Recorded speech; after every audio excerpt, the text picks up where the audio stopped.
beasiswa gitu, baik di luar negeri maupun dalam negeri. Kita ibaratkan kita tuh lagi mau melakukan suatu perjalanan hidup gitu di dalam hidup kita ini. Jadi ya kita akan mulai dari posisi di mana kita sekarang nih gitu.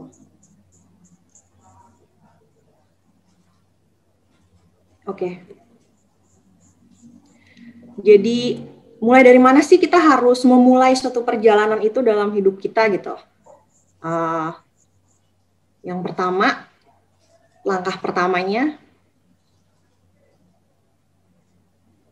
getting to know yourself. Menurut aku, yang paling penting dari kita mau memulai suatu perjalanan kita itu kita harus kenal dulu diri kita sendiri itu kayak apa. Kalau kita nggak kenal sama diri kita sendiri, ya kita nggak akan yakin sama tujuan kita apa gitu. Kita nggak akan bisa memutuskan kita itu mau kemana, sama siapa, gimana cara kesananya, nanti kita di sana tuh kayak gimana gitu.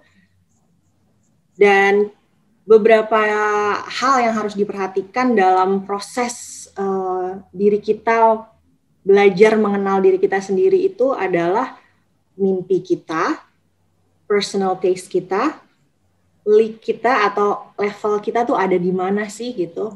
Sama yang terakhir kalau menurut aku adalah resources yang kita punya gitu. Oke, yang pertama terkait mimpi kita atau cita-cita kita. Jadi ya kita harus dari awal itu kita harus tahu dulu kita tuh mau jadi apa sih, mau jadi seperti gimana, profesi apa yang kita pengen jalanin, kehidupan apa yang kita pengen kita jalanin gitu. Kalau di sini aku ibaratin ya kita mau jadi birokrat, menteri, profesional, atau kita pengen nanti sekolah kita bisa menunjang karir kita yang lain ya, yang bukan sifatnya bukan karir formal atau karir akademik gitu. Atau ya kita pengen aja sekedar seperti saya pasang di sini, mohon izin ya Bu Dwi, ada foto dosen saya. Saya pengen dulu saya pengen banget jadi dosen gitu, buat ngajar di sekolah atau di universitas gitu. Jadi kita harus apa ya, gampangnya kita ambillah 1-2 role model di dalam hidup kita tuh pengen jadi kayak gimana nanti. Gitu. Jadi basically penting banget kita harus menentukan kayak kira-kira cita-cita kita mau jadi apa sih? Kalau misalnya kita masih bingung kayak cita-cita kita mau jadi apa, ya nggak usah terlalu spesifik, nggak apa-apa. Misalnya saya pengen kerja di bidang yang terkait sama pelayanan publik atau pengen jadi pegawai negeri gitu ya, ya nggak masalah juga gitu. Pokoknya secara general aja. Yang kedua, untuk kenal diri kita sendiri itu kayak apa, ya kita harus paham betul our personal taste itu kayak apa, kita sukanya yang kayak apa sih gitu. Ya ini udah pasti berhubungan sama kita suka sama nggak sukanya tuh apa gitu. Kenapa sih dulu kayak nggak kepengen atau nggak terlalu tertarik gitu kuliah kayak di Korea gitu, atau di Inggris, atau di Amerika gitu. Karena ya menurut saya kenal diri saya sendiri tuh ya, saya senang sesuatu yang sifatnya adventurous, terus kayak kalau bosen tuh bisa gampang gitu kita pergi kemana-kemana, pindah atau jalan-jalan di sekitar misalnya negara tujuan kita ketika kita mau ambil beasiswa di luar negeri ya. Terus misalnya ada juga orang yang aku nggak suka tempat yang kayak jorok-jorok, terus yang nggak well developed. Aku sukanya tuh yang udah well established dan ya normal-normal aja lah, akses apapun nggak susah. Ya udah gitu, jadikan itu kayak background untuk kamu nanti memilih mau kemana sih kita gitu kan. Jadi ya ini penting banget gitu. Kita harus jujur ke diri kita sendiri. Jadi jangan coba-coba kayak lari dari apa ya, lari dari diri kita sendiri gitu. Kalau kita emang nggak suka yang ribet-ribet, ya jangan ambil ke yang ribet-ribet gitu. Karena ketika kita sekolah nanti, ya otomatis kita harus selesain gitu. Kita usahakan untuk kita fokus ke sekolah dan menyelesaikan sekolah. Jadi kalau kita kayak dari awal tuh udah maksain, ya pastinya nggak enak dong nanti ngejalaninnya gitu ya. Lalu yang ketiga, untuk mengenal diri kita sendiri, kita harus jujur sama diri kita sendiri menurut aku ya. Kayak level kita atau apa ya, kira-kira potensi diri kita tuh sampai seapa sih. Jadi kita harus berangkat dari situ. Ya, aku sih di sini bilangnya knowing our place gitu ya. Kenapa aku di sini naruh gambar Cristiano Ronaldo sama mohon izin ini bukan mengecilkan ya. Ini teman SMP saya namanya Ahmad Jufrianto. Dia pemain sepak bola.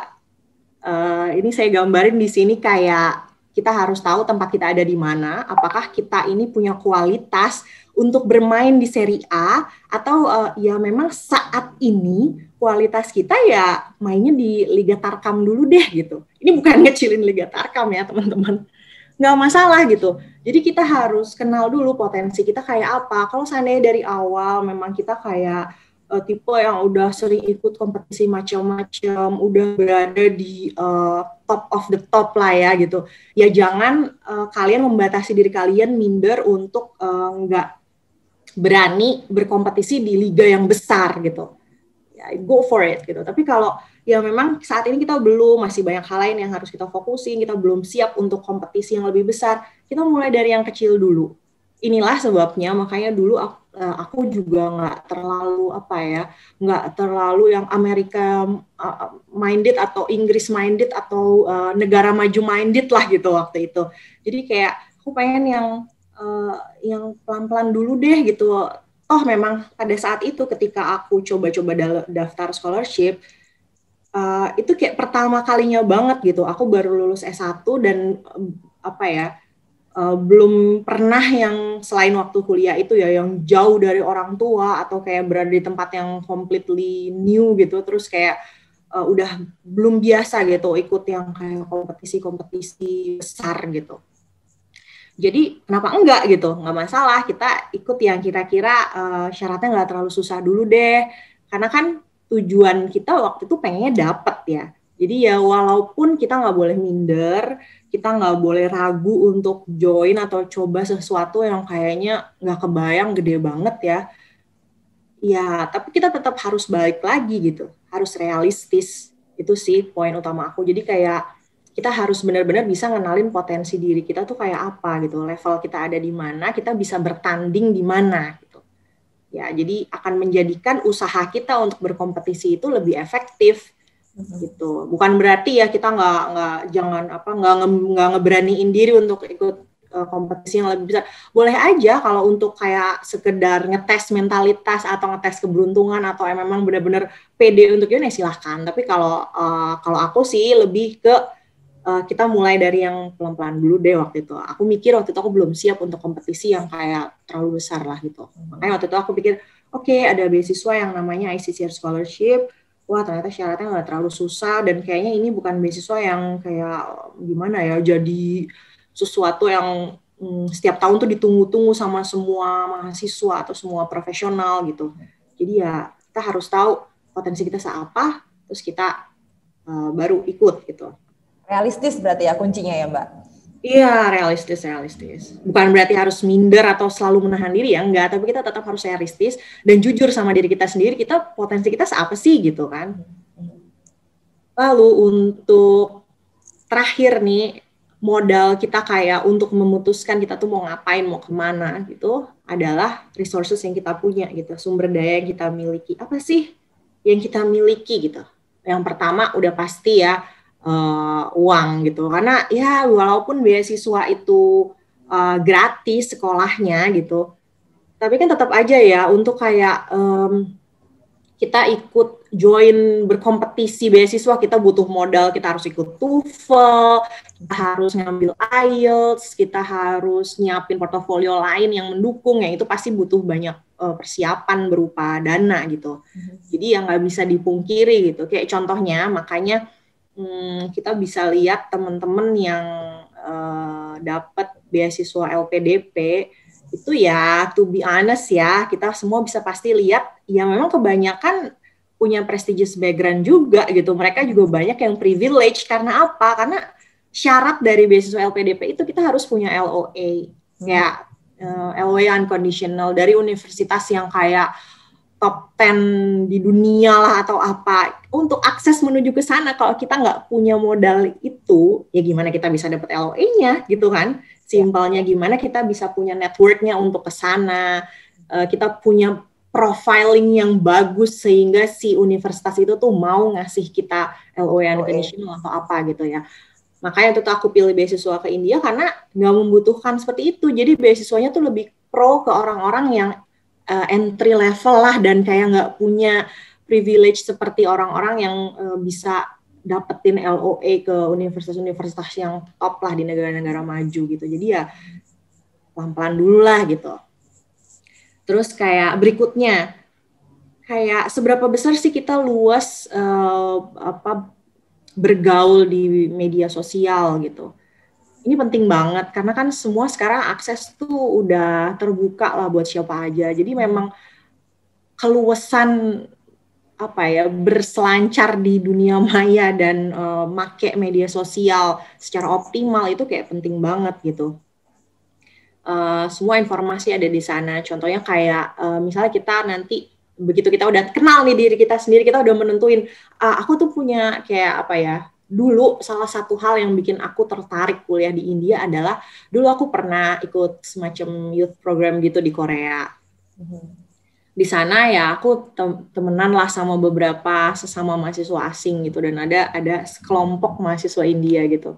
Setelah aku bergaul sama mereka tuh despite of kekurangan yang mereka miliki, kayak nggak semuanya mereka dari orang-orang yang kayak berada gitu-gitu, tapi tuh mereka kayak pinter-pinter banget sih, terus kayak knowledgeable banget, dan kayak ih gila ya kok nih orang kok kayak resource person berjalan gitu, kayak benar-benar kayak semua hal tuh dia tahu gitu. Terus kayak orang yang nggak songong, nggak nyebelin, nggak merasa tinggi dibandingin yang lain, tapi orangnya tuh lucu gitu, terus kayak asik aja gitu mereka. Jadi aku kayak merasa, mungkin menarik ya negara itu atau tempat tujuan itu gitu.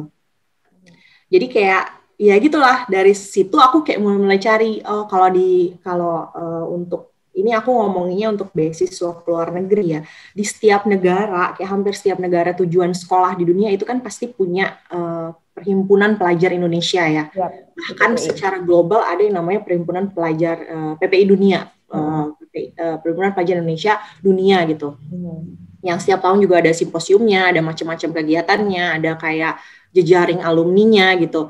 Jadi ya kalau kita memang udah berhasil mengenali diri kita dan kita punya tujuan mau kemana, ya udah kita coba-coba aja tuh buka Instagramnya atau Facebooknya PPI. Misalnya kita pengen ke Korea gitu, ya udah buka Perpika, lihat di sana gimana kehidupan mahasiswanya, mulai menjalin kayak pertemanan sosial gitu loh dengan para awardee-nya atau orang-orang yang sekolah di sana dengan cara apapun ya, dengan beasiswa apapun gitu, atau dengan alumninya gitu. Lalu yang berikutnya itu ya aku naruh di sini waktu ya, kayak kenapa waktu? Karena setiap beasiswa begitu kita udah nentuin nih, aku pengen ke sana dengan beasiswa ini kayak gitu. Ya kita harus balik lagi ngelihat umur kita berapa, terus kayak kita punya waktu berapa sih, terus ya kalau misalnya kita baru lulus, kita masih punya banyak waktu untuk nyoba-nyoba berbagai hal, oke, silakan aja ya, go for it. Tapi kalau misalnya kita memang terdesak dengan kayak, wah umur kita udah mepet nih, atau kayak aku punya prioritas lain dalam hidup aku yang dalam 2-3 tahun aku harus kerjain, berarti kayak now or never lah gitu untuk sekolah lagi. Jadi kita harus berpacu dengan waktu, dan itu yang menjadikan kita harus seefektif mungkin ketika kita memutuskan untuk berkompetisi supaya bisa dapat beasiswa gitu ya. Yang terakhir di sini aku pasang gambar lampu lalu lintas. Kira-kira apa ya artinya? Ya, yang aku maksud dengan gambar lampu lalu lintas ini adalah tentunya izin ya. Jadi boleh jalan atau kita harus berhenti. Itu kayak menurut aku penting banget.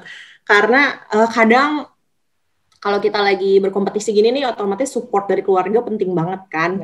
Jadi kalau keluarga udah bilang, no, kamu jangan pergi jauh-jauh gitu, terus kayak gimana gitu kalau ridho orang tua tidak mengizinkan kita untuk pergi jauh gitu ya. Agak susah ya.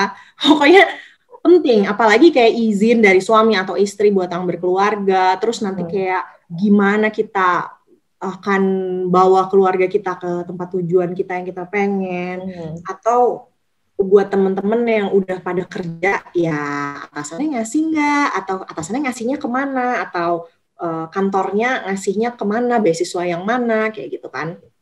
Jadi kayak menurut aku nih 4 hal ini secara umum kita harus persiapkan lah gitu ketika kita memutuskan untuk cari-cari beasiswa gitu. Oke, setelah kita udah beres nih dengan diri sendiri ya. Sudah beres dengan diri sendiri. Kita sendiri, kita udah selesai dengan diri kita sendiri gitu ya. Maksudnya udah menentukan oke lah kan aku orangnya kayak gini, jadi kayak nggak mungkin deh aku kesana nanti gini ya gitulah singkatnya. Kita mulai melangkah lagi ke langkah selanjutnya dari perjalanan kita untuk mencari beasiswa ini gitu kan. Langkah kedua, kalau aku setelah udah menentukan ini gini, udah langsung aja gitu kita bener-bener rencanain kita mau ngapain nih gitu kan. Yang pertama, otomatis kita tentuin tujuannya mau kemana gitu. Setelah kita mengenali diri kita sendiri, mengenali hal-hal apa yang kita miliki sebagai modal untuk kesana, kita merencanakan destination kita tuh pertama mau kemana. Okay. Ini adalah foto salah satu negara bagian di India, namanya Himachal Pradesh. Kotanya namanya Shimla.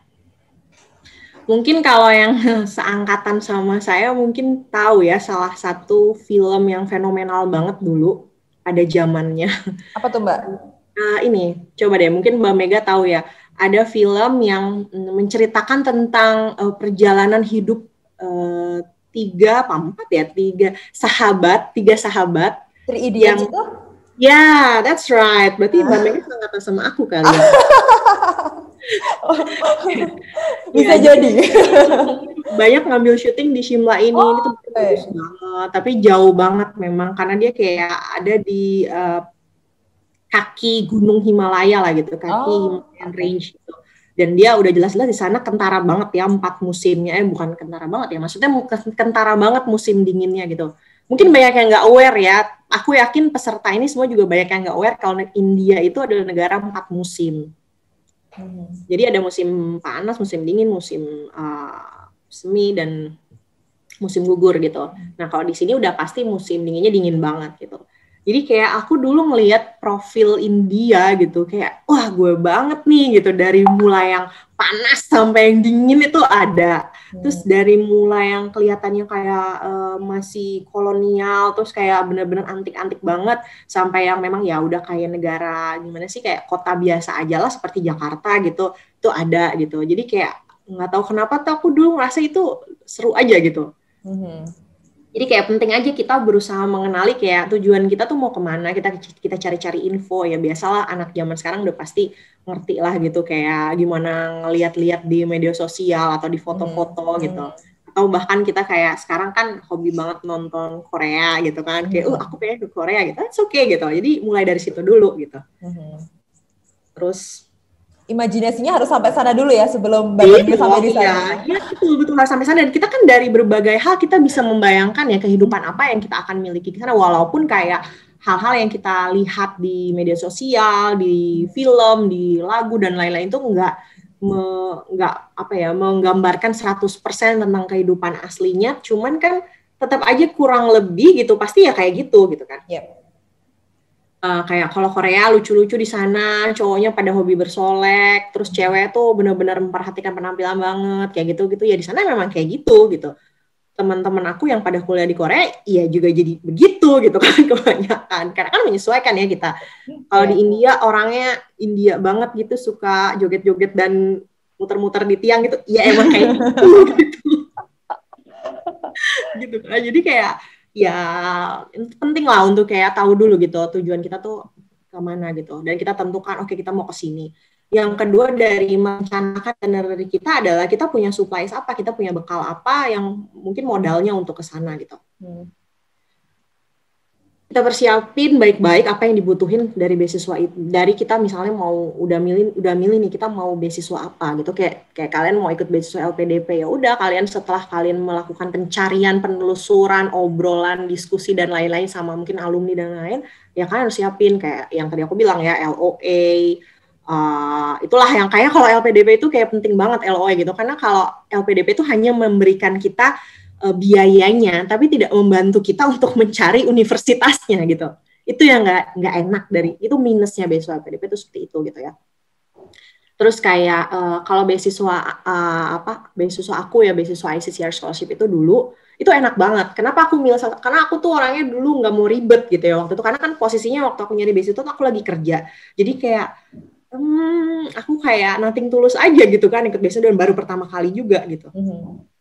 Jadi kayak beasiswa ICCR ini itu kalau aku bilang ya itu gampang banget karena kita nggak perlu modal LOE sama sekali dari jenjang S1 sampai S3 itu mereka fully memberikan fasilitasi untuk kita ngedaftar beasiswa itu sekaligus ngedaftar universitasnya. Jadi kita ibaratnya kayak ikut SPMB lah zaman dulu gitu. Kita bisa pilih universitas. Aku juga nggak ikut SPMB sih, jadi nggak tahu juga.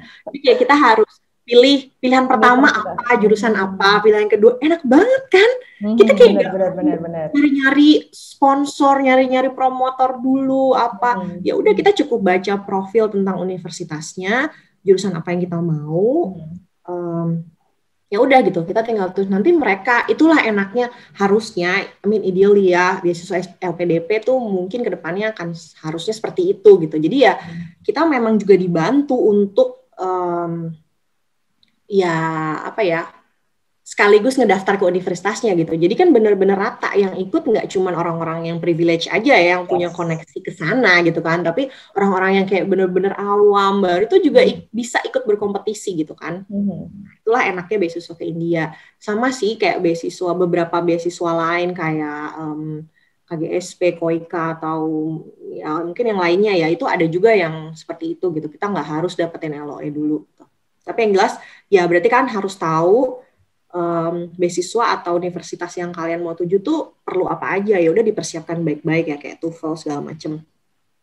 Yang kedua ya itu tadi seperti yang aku bilang ya kita cari alumni, dosen atau siapapun yang kita bisa ajak diskusi tentang itu gitu. Terus yang kedua ya kita persiapin kurikulum vitae kita sebaik-baiknya kayak ditunjukin lah. Kebanyakan dari pemberi beasiswa itu nggak melulu hanya ngelihat akademik ya.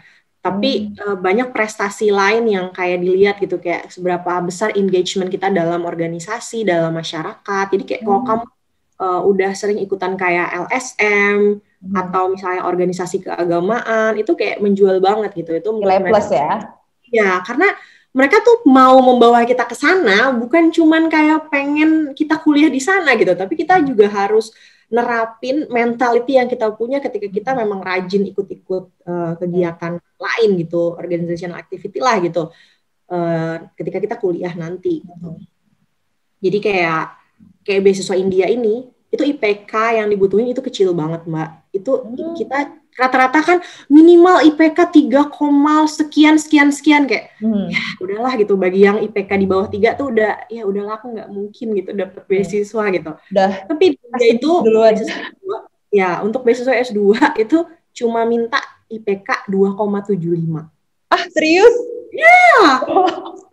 Jadi malah di wawancara tuh malah digali kayak kita suka tuh apa, kita ikut apa gitu-gitu loh. Jadi kayak nggak hanya academic merit kita gitu yang diperhatiin gitu, dan itulah yang aku suka dari beasiswa itu gitu.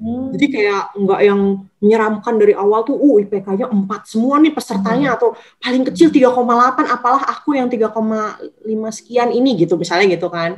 Jadi kayak lebih bebas lah gitu dari segi prestasi akademik gitu. Yang berikutnya ya rata-rata misalnya kita ikut beasiswa ke luar negeri itu rata-rata mereka punya persyaratan tersendiri ya untuk kayak kesehatan gitu. Contohnya AAS beasiswa ke Australia itu dari pemerintah Australia itu ketat banget untuk di pemeriksaan kesehatan terutama TBC ya. Jadi kalau dari rumah sakit yang ditunjuk kamu saat screening ada kesannya kayak ada flek gitu, padahal itu cuma kontaminan atau itu sebenarnya nggak ada tapi kayak jadi ada gitu. Dan kamu saat minta second opinion ke dokter lain sebenarnya kamu nggak punya penyakit TBC atau apa, itu tetap mereka nggak akan terima gitu, mereka nggak mau gitu, pasti ke pending. Kalaupun kamu udah dapat beasiswanya itu pasti ke pending, kamu disuruh berobat selama 6 bulan dulu padahal kamu nggak sakit TBC gitu. Kalau di India itu cukup ribet ya Mbak, untuk persyaratan kesehatan kita harus tes AIDS dulu, tes narkoba dulu gitu. Ya pokoknya ini kayak masing-masing punya requirement sendiri lah gitu. Dan kayak emang pintar-pintarnya kita juga untuk kayak ngakalin gimana supaya kita bisa dapetin nih gitu beasiswa kayak declaration untuk kesehatan kita gitu, karena itu biayanya pasti besar gitu. Ada yang minta harus ronsen toraks, pemeriksaan mata, apalah gitu. Itu penting. Jadi kayak ketika kita mau daftar suatu beasiswa ya, ini juga harus diperhatiin gitu. Dan itu biaya sendiri kan ya Mbak ya? Kenapa? Iya, biaya sendiri. Ya. Lagi-lagi makanya nyampe beasiswa itu nggak yang benar-benar gratis kan. Ternyata untuk persiapannya kita juga butuh biaya gitu. Jadi ya kita menyesuaikan lah kondisi kita dengan itu gitu. Oke, terus lanjut ke berikutnya. Ya, ini yang tadi sih sebenarnya basically sama ya. Kita kayak membaca jalan kita ke sana tuh kayak apa, dengan cara ya itu kita tanya-tanya sama alumni, kita ikut grup-grup pencari beasiswa, atau kayak ya ngobrol aja gitu sama orang-orang PPI gitu-gitu. Mereka biasanya welcome kok untuk cerita butuh gimana, atau mereka akan ngedirect kayak mereka punya blog untuk pengenalan beasiswa atau hidup di sana gitu misalnya. Jadi kita bisa baca dari situ. Lagi-lagi kayak jejaring dan media sosial tuh penting banget untuk kayak membaca kita tuh nanti di sana gimana. Ketika kita mau join beasiswa itu pasti kan nanti ditanya ya sama pemberi beasiswanya, wawancara, kenapa kamu pengen kesini gitu. Kamu udah siap belum nanti kalau di sana gimana ya. Jadi kita udah punya modal gitu untuk ngejawab gitu. Kita udah ada gambaran. Yang berikutnya kita pilih kendaraannya untuk menuju ke sana. Itu gimana gitu ya. Beasiswa itu bisa dicari dari universitas, kita bisa cari sendiri dari media sosial, atau kita bisa, untuk kita yang sudah bekerja, itu kita bisa cari beasiswa dari kantor kita sendiri. Cuman semua beasiswa pasti ada plus minusnya gitu ya. Kalau beasiswa universitas ya rata-rata mungkin ini kan deal-dealan antara universitas dengan universitas tujuan kita gitu ya. Ya mungkin itu nggak akan memberikan kita banyak gitu, tapi cenderung kita diberikan kemudahan karena kita udah punya slot sendiri nih di sini. Jadi buat kamu yang nggak kepengen terlalu ribet dan misalnya dapat dukungan dari universitas dimodalin atau dibiayain atau gimana, ya mungkin bisa milih lewat jalur ini gitu. Terus jalur sendiri, kita nyari sendiri gitu, beasiswa mandiri lah kayak LPDP gitu. Ya oke gitu, silakan gitu, kita cari sendiri. Kita lebih fleksibel, bebas gitu. Cuman kan kita tetap harus perhatiin juga ya, kayak misalnya LPDP gitu, itu kan kayak kita punya semacam tanggung jawab moral ya untuk kayak balik lagi buru-buru ke Indonesia setelah nyelesain sekolah kita gitu. Kalau nggak nanti nasib kita jadi kayak yang pengacara HAM itu tuh, yang dia mendukung Papua Merdeka itu ya. Itu kayak dibully oleh se-Indonesia Raya gitu kan. Jadi kayak ya itu kita dari awal harus kenal dulu diri kita gitu. Kita tuh mau kemana nih gitu. Kalau misalnya kita seandainya memang tujuan dari sekolah adalah kita mau membuka cakrawala kita membuka karir kita untuk opsnya tuh sebesar mungkin gitu. Jadi kita punya pilihan juga bahwa setelah selesai sekolah nih, aku pengen kerja di situ deh kalau bisa di negara tujuan itu. Ya udah, jadi jangan pilih beasiswa yang secara moral kita bertanggung jawab untuk balik lagi ke Indonesia setelah selesai sekolah gitu. Pilihlah yang beasiswa yang lebih fleksibel, yang kamu hanya bertanggung jawab pada diri kamu sendiri gitu. Yang ketiga ya otomatis beasiswa kayak dari kantor ya. Kalau kita milih beasiswa dari kantor ya sama aja kayak beasiswa dari kampus, mungkin lebih mudah karena dia udah ada jatahnya atau slotnya sendiri. Kita hanya berkompetisi sama teman-teman sesama di kantor. Tapi kan konsekuensinya pasti ada. Kayak contohnya di Bank Mandiri misalnya dia ngasih beasiswa, atau Bank BNI gitu. Tapi kan konsekuensinya adalah ya kita akan terikat di sana karena ada 2N+1 itu kan. Contohnya kalau di PNS juga kayak gitu ya. Kita nggak boleh lupa dari mana kita berangkat gitu kan. Ya itu resikonya. Jadi kayak kalau mau milih-milih beasiswa ya harus mempertimbangkan itu juga gitu. Oke, setelah kita selesai merencanakan itinerary kita maju nih ke tahap selanjutnya gitu.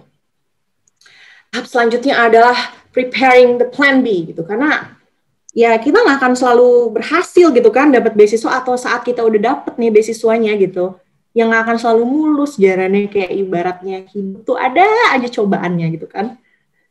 Jadi mungkin hal-hal yang bisa terjadi atau kendala-kendalanya adalah yang pertama, gimana kalau something comes up in the middle gitu, kayak tiba-tiba kita kenapa-napa gitu, atau kayak saat kita udah ngejalanin si prosesnya ini ya, nanti tahu ada kendala apa, ya udah kita harus siap-siap juga gitu.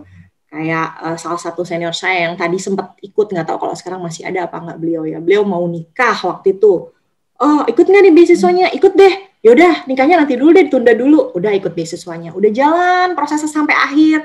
Oh ternyata kok beliau nggak dipanggil-panggil, sementara posisinya yang lain udah dipanggil untuk bikin visa dan lain-lain gitu kan. Oh yaudah deh, yaudah berarti nikah aja deh, karena beasiswanya nggak dapet. Begitu beliau memutuskan tanggal untuk menikah, udah nyiapin semuanya, total beasiswanya dapet. Beliau dipanggil kan, wah gimana nih gitu kan.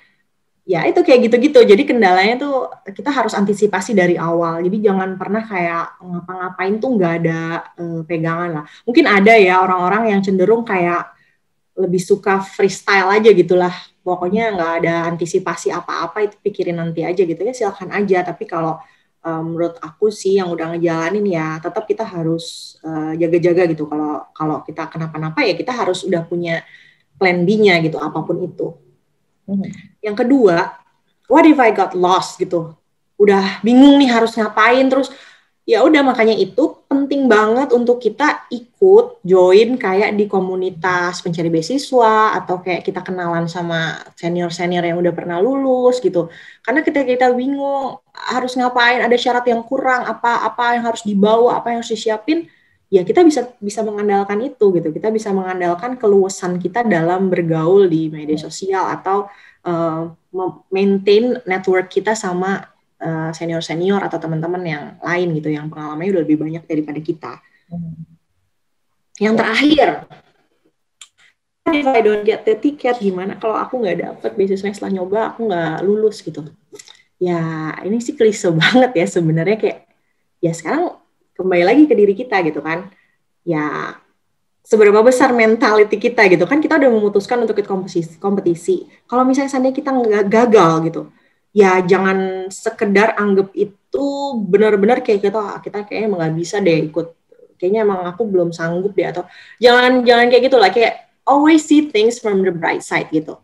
Jadi ya mungkin ketika kamu nggak berhasil di India, oh ternyata kamu sebenarnya berhasil ke Australia gitu kan, atau kalau kamu nggak berhasil ke Australia, oh ternyata kamu dapetnya ke Inggris gitu kan. Jadi kayak yang jangan selalu memandang kegagalan itu ya kamu tuh udah stuck gitu. Kita udah stuck, kita nggak bisa kemana-mana lagi. Ya pastinya kita harus evaluasi diri, kita yang kurang apa sih? Oh kenapa kita gagal gitu. Jadi ya nggak ada kata lain selain ya udah kita keep trying aja gitu. Kita balik lagi ke langkah pertama tadi ya, kita kenali diri kita dulu gitu. Kayak apa sih yang sebenarnya kemarin tuh aku miss gitu. Apa sih yang kurang bagus, mungkin CV-ku kurang sophisticated atau apa gitu, atau memang it's just not your time, itu aja sih. Jadi kayak kita harus lebih punya mentality yang kayak ya udah kalau misalnya gagal ya kita coba lagi aja gitu. Simpel sih, cuman kayak mungkin buat sebagian orang masih berat ya, tapi ya nanti kalau misalnya kalau kita nanti benar-benar pergi, itu pasti cobaannya akan jauh lebih berat gitu daripada sadar kayak gagal ya udah gitu, selesai, nggak ada masalah apa-apa lagi habis itu gitu.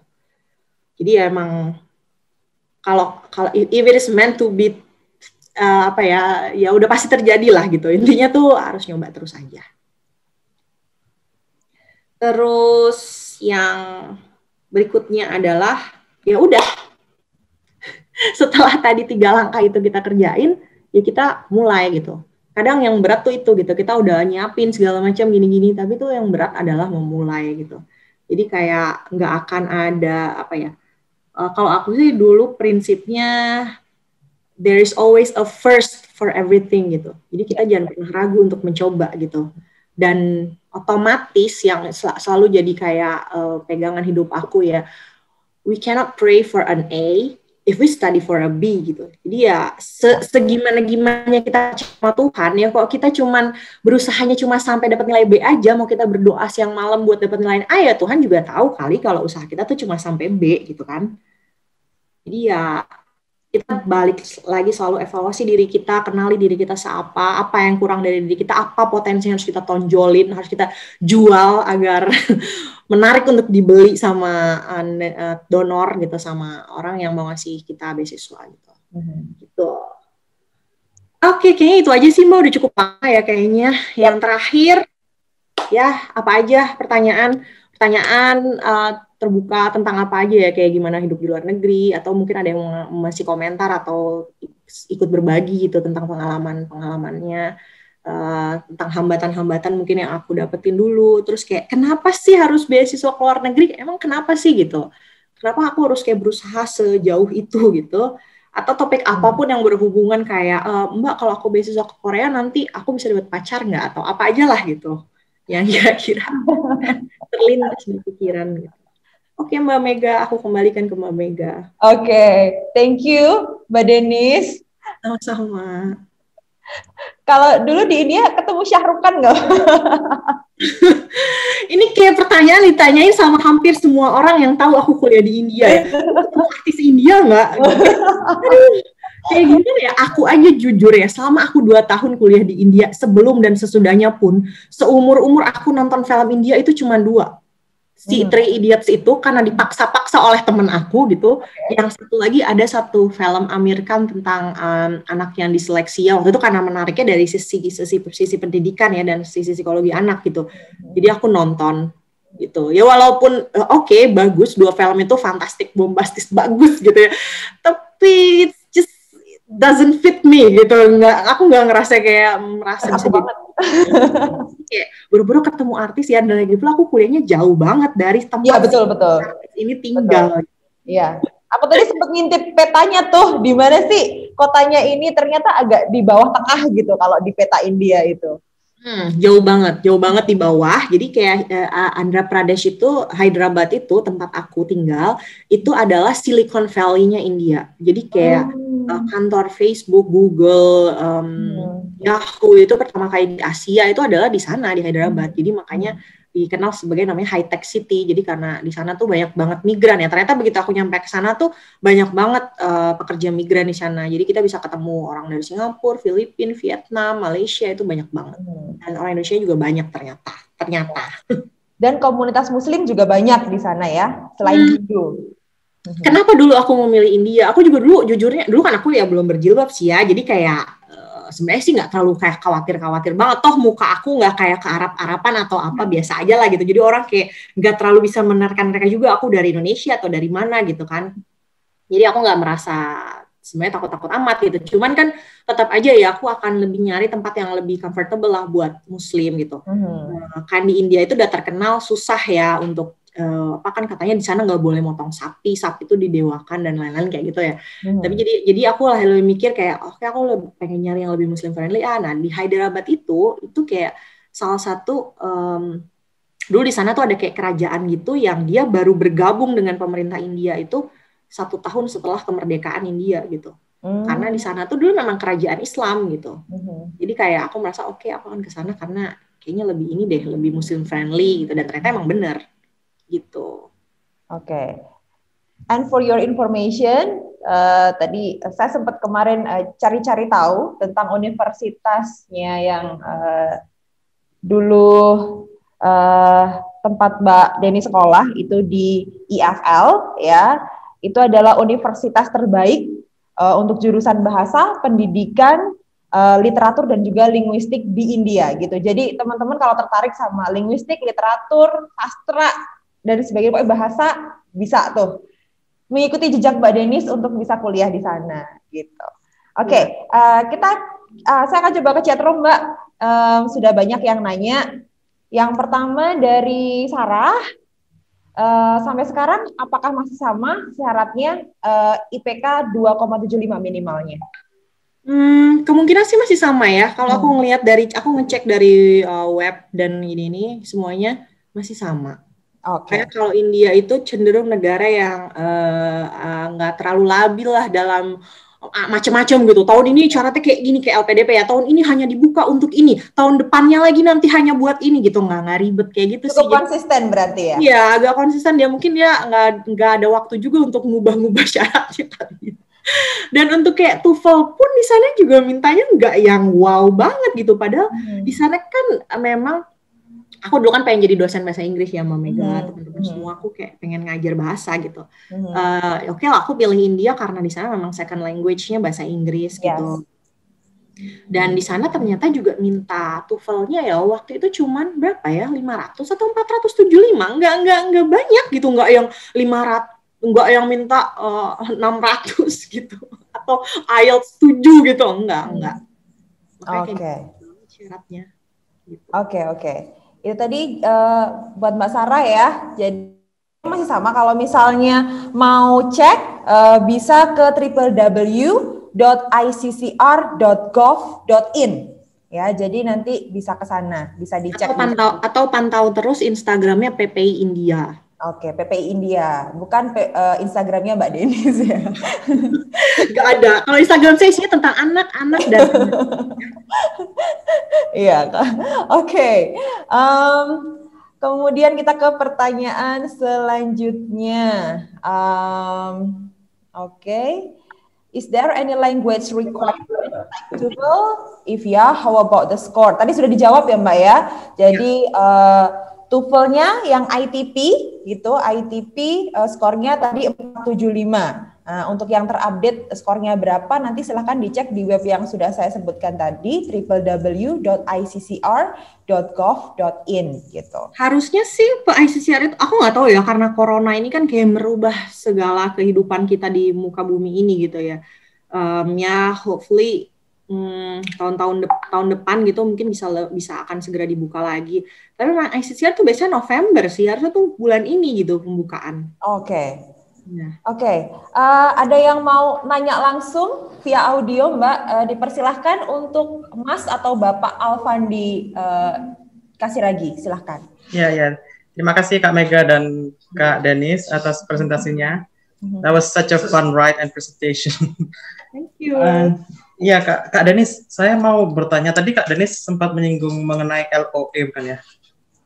Ya, saya kan kalau misalnya dapat LOE secara kondisional, namun kayak kurang tes bahasa Inggrisnya tuh Mbak, IELTS itu.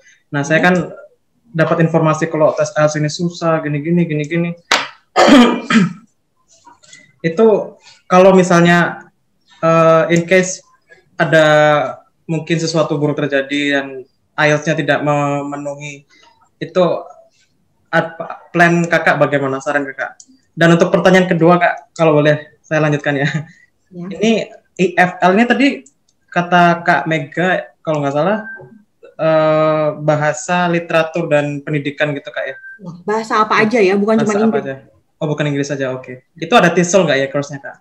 Oh, tentu. Tentu ada. Oh, oke, that's nice. Oke. Ya Kak, terima kasih. Tentu ada. Oke, boleh aku jawab langsung nggak mau make? Langsung aja. Oke. Yang pertama, tadi kan Masnya sendiri udah jelasin ya bahwa LOE yang didapat adalah LOE conditional gitu. Udah pasti conditionnya adalah berupa si tes bahasa Inggris ini belum gitu ya.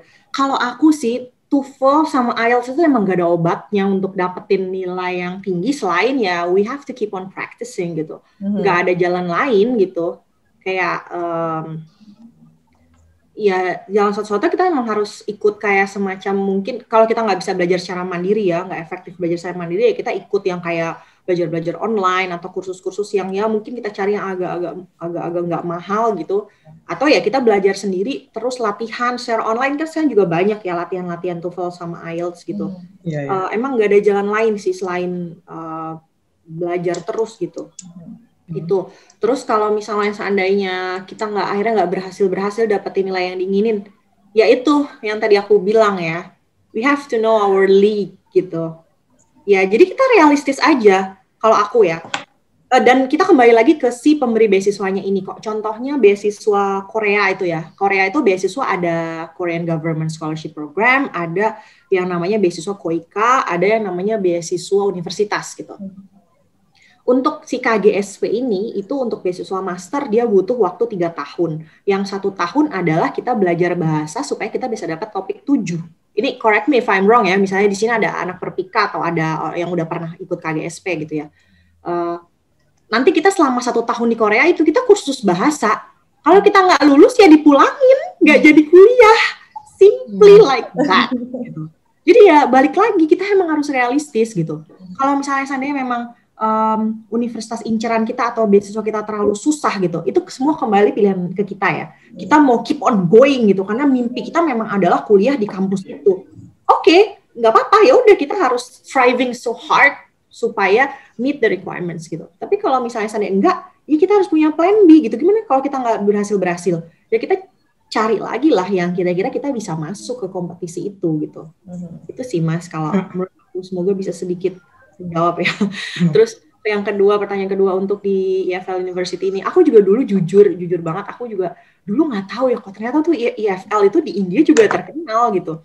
Dan reputasinya di universitas lain yang berhubungan sama bahasa, linguistik, pengajaran bahasa Inggris, itu juga ternyata reputasinya lumayan oke gitu. Aku juga agak kaget gitu, oh ternyata kampus aku bagus ya gitu. Itu memang EFL itu dulu adalah bagian dari namanya Osmania University. Osmania University itu adalah salah satu universitas yang cukup tua ya di India. Dan karena dulu namanya kampus aku tuh namanya Civil Center of apa, pokoknya dulu namanya kayak ibaratnya kayak Poltek lah gitu. Tapi ternyata karena dia berkembang bagus, dia memisahkan diri dari si universitas itu, bikin universitas sendiri. Dan levelnya EFL itu adalah dia masuknya ke akreditasinya A ya, di dalam apa namanya, di apa sih kalau di India itu kayak parlemennya tuh ngeluarin kayak semacam akreditasi gitu loh setiap tahun, dan itu ternyata akreditasinya masuk top university lah untuk jurusan kayak bahasa. TESOL ada, ini sebenarnya masih ada nih orangnya di sini ya, Pak Muhammad Yulianto Ramadan. Ini senior saya, dia dari EFL juga, yang ngambilnya memang TESOL. Jadi di sana kan memang bahasa Inggris itu second language ya, jadi pendidikan bahasa Inggris atau pendidikan bahasa ya memang di sana cukup maju gitu, dan buku-buku ajarnya tuh luar biasa bagus dan murah banget gitu. Jadi kayak bagi yang suka baca, suka meneliti gitu, aduh itu perfect banget lah kalau nyari-nyari di sana gitu menurut aku. Oke. Baik, terima kasih Kak Danis dan Kak Mega, terima kasih banyak. Terima kasih Mas ya, mudah-mudahan berhasil. Amin ya rabbal alamin. Ini EFL stands for English and Foreign Language University kan Kak? Ya betul, dia bisa bahasa aja. Banyak juga yang ternyata ya di sana ngambil sastra Arab. Di sana lumayan terkenal juga sastra Arabnya. Spanyol, Prancis, Rusia, setahu aku di sana ada juga.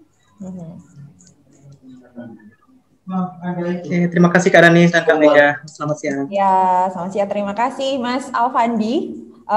Kalau misalnya masih bingung kenapa skor IELTS-nya nggak naik-naik, nanti bisa hubungi kita ya. Ya benar. Nanti bisa hubungi kita. Gitu. Iya benar. Langsung nanti bisa kontak Direct English Solo, karena kita nggak cuman di Solo aja, karena kita nanti karena kita memang ada online class gitu. Jadi dimanapun Mas Alfandi berada nanti bisa ikut preparation program di Direct English Solo gitu. Jadi jangan khawatir. Oke. Dan selanjutnya ada yang mau nanya lagi nih Mbak, via audio ada Mbak atau Ibu Aisyah Yulianti. Silahkan.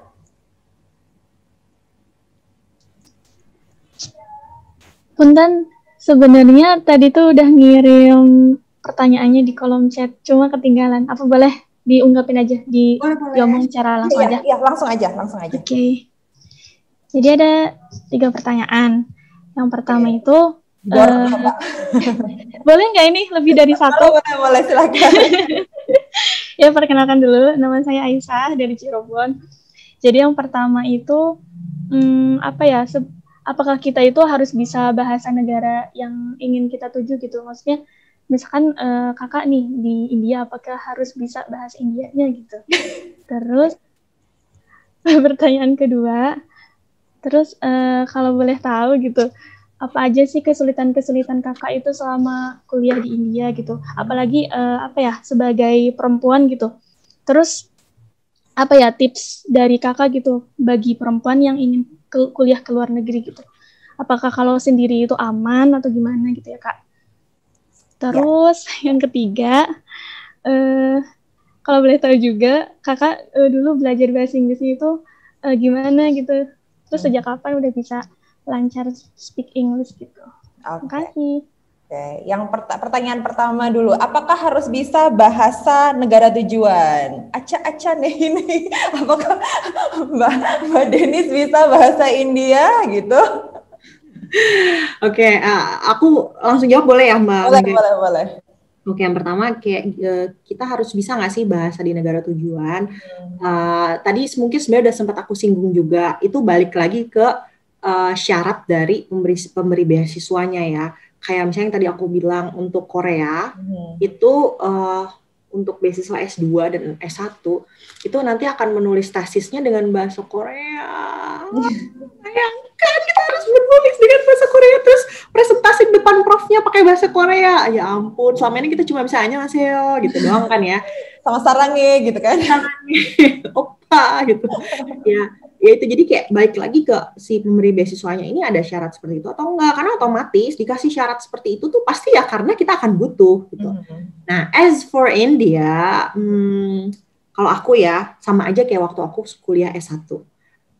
Aku nggak bisa bahasa Jawa, itu kayak aku merasa terkucilkan, terkukung dan dijauhi di pergaulan gitu kayak. Ya intinya itu balik lagi sih, kita harus selalu luas ya dalam bergaul. Jadi ya mau nggak mau yang menguasai bahasa lokal itu adalah ya harus, itu suatu keniscayaan. Kita harus berusaha untuk berakulturasi dan mau memahami budaya lokal gitu, termasuk ya bahasa lokal dalam artian yang sifatnya umum ya. Kalau di India itu kan sama kayak di Indonesia, dia nggak punya sebenarnya dia nggak punya national language. Yang kita tahu kan mungkin national language-nya bahasa India itu bahasa Hindi ya. Hindi, ya. Yang suka dipakai di film-film Bollywood ya. Sebenarnya selain Bollywood masih banyak lagi, Tollywood, Wood gitulah. Pokoknya dari masing-masing negara bagian tuh punya industri perfilman tersendiri. Kalau Bollywood itu yang benar-benar identik dengan yang ada dari Mumbai gitu, Bombay gitu. Makanya dibilangnya Bollywood gitu. Ya bahasa Hindi itu bahasa yang dipakai di sebagian besar, kayak sejenis lingua francanya lingua francanya orang India lah gitu, kayak bahasa Indonesia tuh, kalau bahasa Indonesia jelas bahasa nasional ya, tapi kan memang bahasa Indonesia tuh jadi bahasa pemersatu antara berbagai macam suku gitu. Nah di India itu ada banyak banget gitu bahasa daerah gitu, kayak bahasa Jawa, bahasa Sunda, bahasa Batak, bahasa Bali gitu. Di India juga gitu, di negara yang kita tuju, di negara, maksudnya di kota yang kita tuju secara Pasifik nanti pasti akan ada bahasa daerahnya. Tapi yang minimal kalau di India ya harus bisa bahasa Hindi lah, sekedar nanya, ini harganya berapa, kok mahal banget sih gitu. Atau nanya untuk survival ya.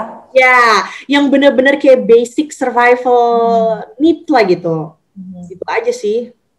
Harus bisa. Yang jelas harus. Kalau aku ya ditanya aku akan jawab harus bisa. Karena itu kayak modal kita dalam bergaul dan bertahan hidup gitu di sana. Oke. Coba sedikit bahasa India, coba bahasa Hindi, coba Mbak. Dikit. Ya Didi.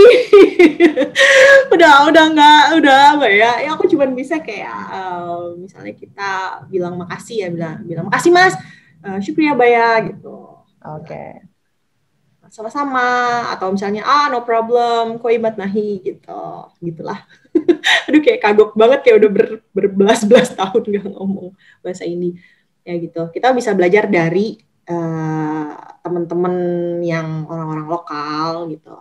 Nah kebetulan kelebihannya, ini bisa kelebihan atau kekurangan ya, di EFL University itu yang surprisingly ketika aku masuk ke sana, itu kayak 30-40% mahasiswanya itu adalah foreign students gitu. Orang India itu dikit banget. Gitu. Jadi kayak di sana itu malah kebanyakan sesama mahasiswa dari third world countries ya, kayak Myanmar, terus kayak Thailand, Taiwan, Cina, terus mana-mana lagi ya. Dan beberapa mahasiswa dari negara maju yang dia sistemnya kayak pertukaran pelajar atau apa gitu. Jadi kayak interaksi sama orang lokal itu sangat-sangat jarang gitu. Karena nggak banyak juga mahasiswa Indianya. Dan ada beberapa mahasiswa India itu yang dia NRI gitu, non-residential Indian. Jadi dia memang orang India, physically dia kayak orang India gitu ya. Tapi dia kewarganegaraannya juga belum tentu India gitu. Gitu, jadi kayak aku nggak banyak terlalu interaksi, jadi kayak emang harus memaksa diri untuk belajar bahasa Hindi sih gitu. Terus yang kedua kayak kendala aku di sana apa sih? Udah pasti sih soal budaya sama makanan ya. Di India itu kayak makanannya gimana ya? Pokoknya Ya karena basically aku orangnya nggak terlalu ribet untuk urusan makan, apa aja aku mau gitu ya, dalam artian kayak aku menghargai ya, kita lagi ada di situ ya kita otomatis nggak boleh apa nih aku nggak doyan, kayak apa sih gitu kan. Ya udah, kita udah ke situ ya otomatis kita harus membiasakan diri untuk lidah kita jadi lokal gitu. Terus sama kayak budaya ya, di sana itu budaya tarsok-tarsoknya tuh lebih parah dari kita ya, kayak if I can do it tomorrow, why I have to do it today gitu. If I can make it difficult, why I have to make it easy. Oke. Gitu. Sama kayak di sini lah gitu, kayak budaya kayak gitu tuh ada, itu yang benar-benar menguji kesabaran gitu. Gitu sih. Terus kalau untuk yang terakhir tadi terkait sama Mbak, tadi yang pertanyaan kedua poinnya ada di aman nggak untuk perempuan? Ya itu nih akan aku jawab. Kalau untuk perempuan di sana ya karena kan kalau kita dengar kan angka pemerkosaan di India cukup tinggi ya gitu.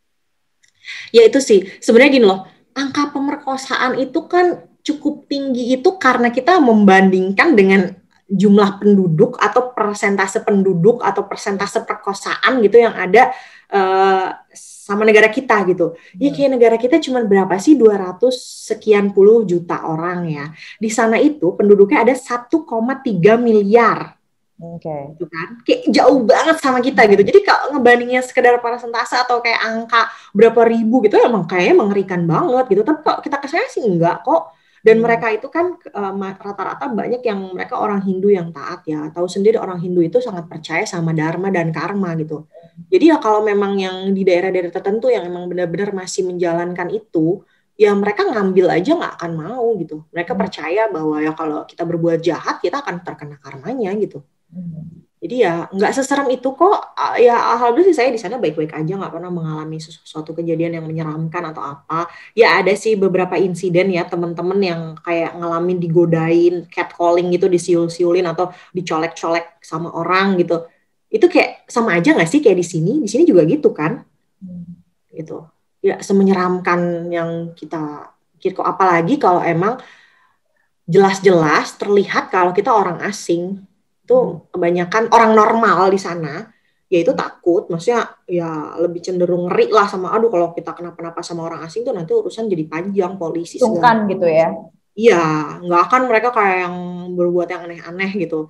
Itu sih kejadian luar biasa lah kalaupun ada menurut aku. Jadi insya Allah aman lah. Buktinya aku aman-aman aja.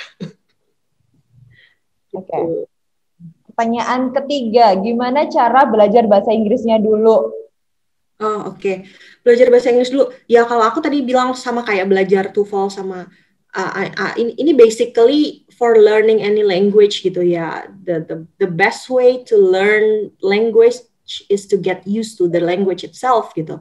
Jadi ya memang kita harus ngebiasain diri kayak belajar yang gampang-gampang aja, kayak nonton film tanpa subtitle, sering dengerin lagu, sering latihan, sering yang rekam diri kita lagi baca teks bahasa Inggris, terus kita evaluasi, kita dengerin lagi rekamannya, ngomong di kaca, ngomong sama teman, chatting sama orang asing gitu ya. Gitu-gitu aja sih menurut aku, kayak yang lebih gampang kayak dipraktekin sehari-hari. Aku belum pernah sampai kayak kursus sampai berlevel-level atau apa gitu, nggak terlalu juga gitu. Pernah ikut tapi ya ikut aja gitu. Karena intinya adalah pembiasaan. Kalau kita kayak ikut kursus segala macam sekalipun yang mahal gitu, tapi kita nggak biasain diri untuk menerapkan itu dalam kehidupan, make bener-bener ya nggak akan nyangkut, nggak akan bisa. Ya, kuncinya di exposure ya Mbak berarti. Iya betul, di language exposure gitu, itu penting banget untuk belajar bahasa. Nanti kita, dan ini salah satu hal yang menjadikan belajar di luar negeri itu penting ya. Kita jangan merasa aku nggak bisa bahasa Inggris, terus gimana aku mau kuliah di luar negeri? Jangan mikir kayak gitu. Teman-teman orang Indonesia itu udah jauh banget oke lah gitu loh secara ini bahasanya gitu, kemampuan bahasanya. Banyak teman-teman dari negara lain kayak dari Korea, dari Cina gitu, mereka tuh kayak nyaris 0% gitu ketika berangkat. Mereka cuma mengandalkan pergi bareng sama temennya waktu aku di India itu ya, di kampus aku. Mereka baru benar-benar belajar ketika mereka terjun langsung ke sana gitu, kan hebat banget ya. Kayak mereka nggak punya bekal tapi mereka berani untuk nyebur gitu loh.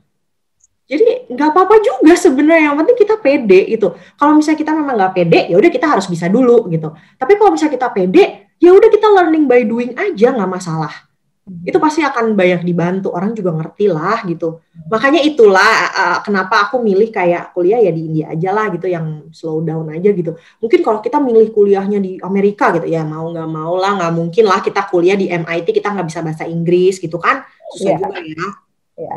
Jadi kayak nggak usah terlalu takut juga gitu untuk kayak kita belum bagus-bagus banget nih, oke banget, ya udah tuh yang penting TOEFL kita misalnya nyampe nih, tapi speaking kita masih biasa banget, nanti di sana itu akan exposure kita terhadap bahasa Inggris tuh akan bener-bener kita beyond our thinking lah gitu, bener-bener kita nggak akan nyangka kita bisa sampai-sampai aku dulu nih exposure aku ke bahasa Inggris sudah sampai ke level gini. Kan bahasa Inggris buat aku itu foreign language ya, bahasa asing yang otomatis otak itu memproses ketika kita mau ngomong, itu otak kita memproses seolah-olah kita nerjemahin dulu gitu kan.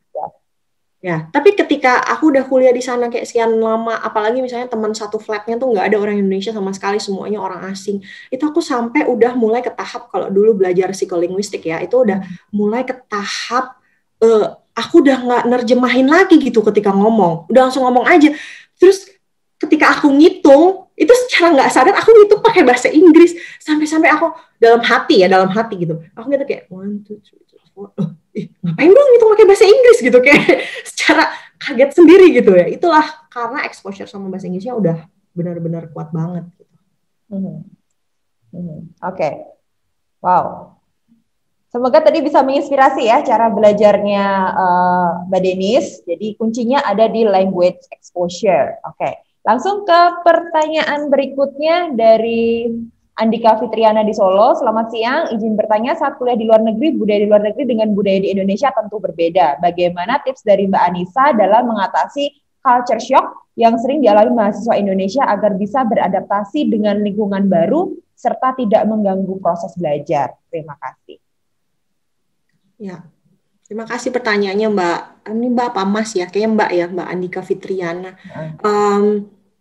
Caranya ya dengan bergaul sama orang lokal ya. Kalau aku tipe yang kayak seneng ngobrol sama ajuma-ajuma atau ajoshi di warung gitu waktu di Korea. Terus kayak seneng ngobrol di India tuh sama ibu kos atau sama teman-teman yang dari jurusan lain atau apa gitu. Jadi kita kayak memang harus benar-benar gali. Oh ya, satu hal ya yang aku benar-benar shock banget. Ini mungkin agak case sensitif gitu, tapi ya nggak apa-apa lah kita omongin ya. Dulu banget back in 2000 and aku dulu ikut beasiswa tahun 2010 ya. Di 2010 itu waktu aku ke India, tiba-tiba ada mahasiswa Irak yang ngedatangin aku, nanya sama aku gini, "Hey Anissa, are you Sunni or Shi'i?" Hah? Aku kayak, hah? Apaan tuh gitu? Kayak maksudnya apa? So you are from Sunni Islam or Shia Islam? Itu aku benar-benar kaget banget. Kayak emang ada bedanya ya? Aku orang Islam aja gitu. Dulu kan kita belum aware ya antara belum dibesar-besarkan kayak sekarang gitu. Kayak I don't know, I have no idea about that. Can you tell me more about that? Terus aku nanya gitu ke si teman aku yang orang Irak ini. Terus dia kayak nanya gitu, okay, it's a very simple thing. How many times you pray in a day? Dia nanya kayak gitu ke aku. Kayak berapa kali kamu sholat dalam sehari? 5 times. Okay, you are Sunni. Dia bilang gitu, hah? Why? So kalau orang Syi'i itu nggak sholat 5 kali sehari gitu? Oh, kita sholat 5 kali sehari. Cuman kita simplify sholat itu jadi 3 kali sehari. Tapi sebenarnya itu tetap 5 waktu kayak gitu. Oke. Di situ tuh aku kayak mulai starting point aku kayak banyak banget ternyata hal-hal yang beda banget. Yang ternyata gitu, kuliah di luar negeri itu akan membantu kita, apalagi kalau kita bergaul sama international community gitu, itu kita akan terbuka banget pikirannya yang tadinya, misalnya kita sebagai aku nih, sebagai muslim, practicing agama aku di sini gitu, itu aku merasa, oh yang bener tuh kayak gini, sholat itu tangannya di sini, Allahu Akbar tuh tangannya harus sampai sini, kayak gitulah. Tapi ternyata begitu kita ke sana, kita kayak, oh my God, oh ternyata tuh kita bukan yang paling bener ya, gitu. Ternyata banyak banget cara-cara, banyak banget cabang-cabang, banyak banget kayak hal-hal yang bahkan tentang keyakinan kita sendiri aja tuh kita masih kecil banget pengetahuannya, gitu loh. Jadi kayak eye opening banget di sana, apa ya, benar kita jadi luas lah gitu, kayak bahwa kita bukan satu-satunya orang yang paling tahu atau paling benar.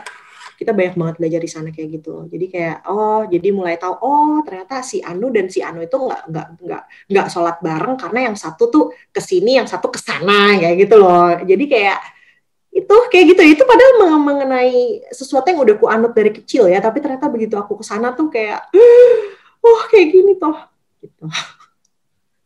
Gitu Mbak, jadi kayak emang harus banyak bergaul aja sih sama teman-teman gitu.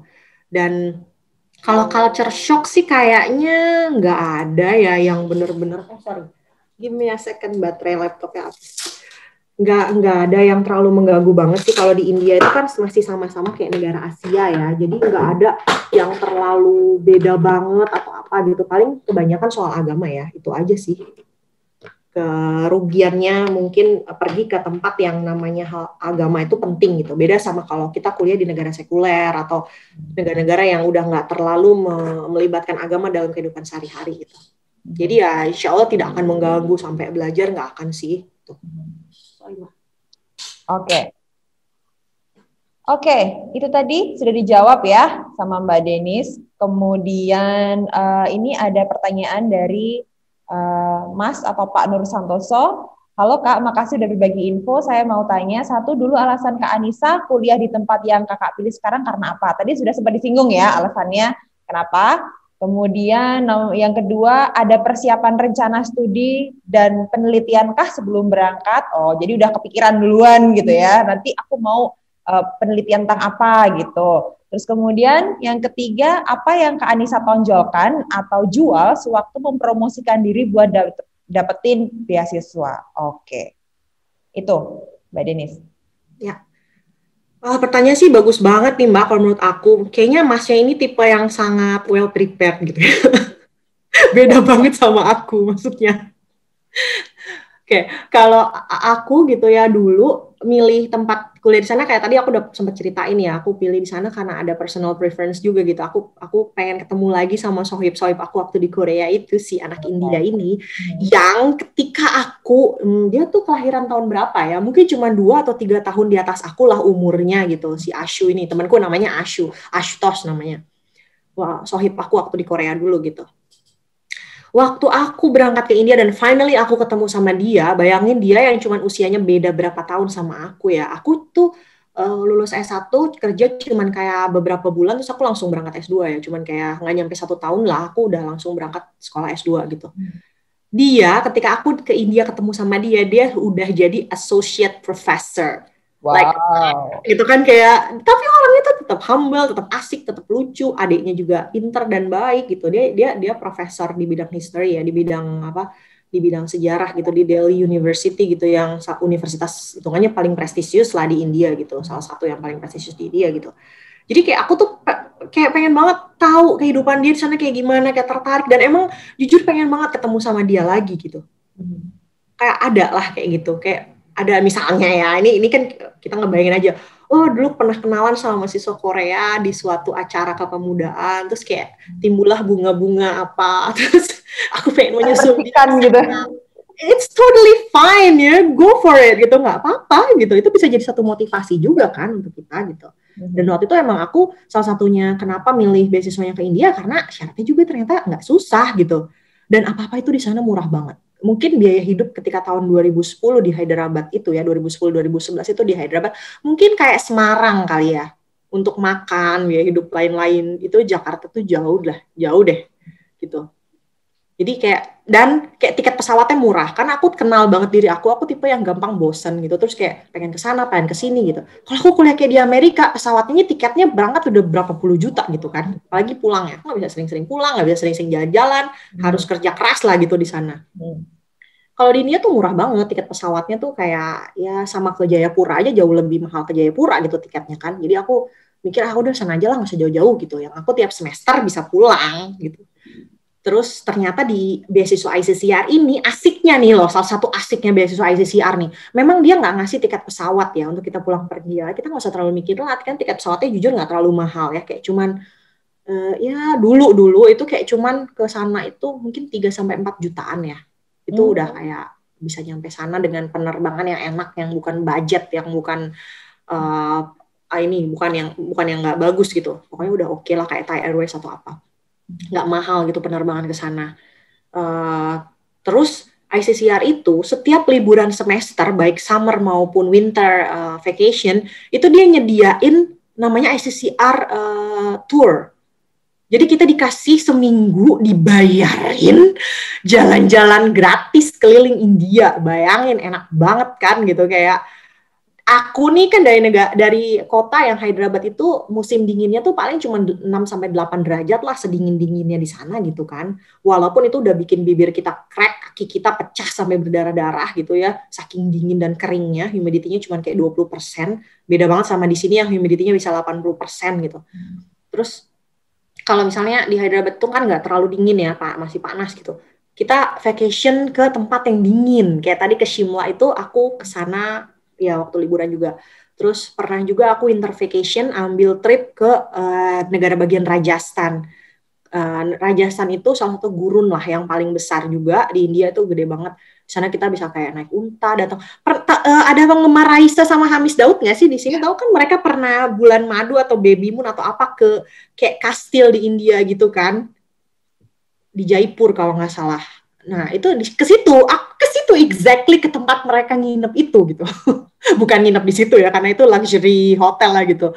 Tapi istananya itu bagus banget ya. Itu salah satu memorable kayak benar-benar memorable journey banget buat aku. Dan itu kayak dibayarin. Semua kita nggak keluar uang sepeser pun selain buat beli makan sendiri sama oleh-oleh. Itu kita ditanggung makan dari sarapan sampai makan malam gitu.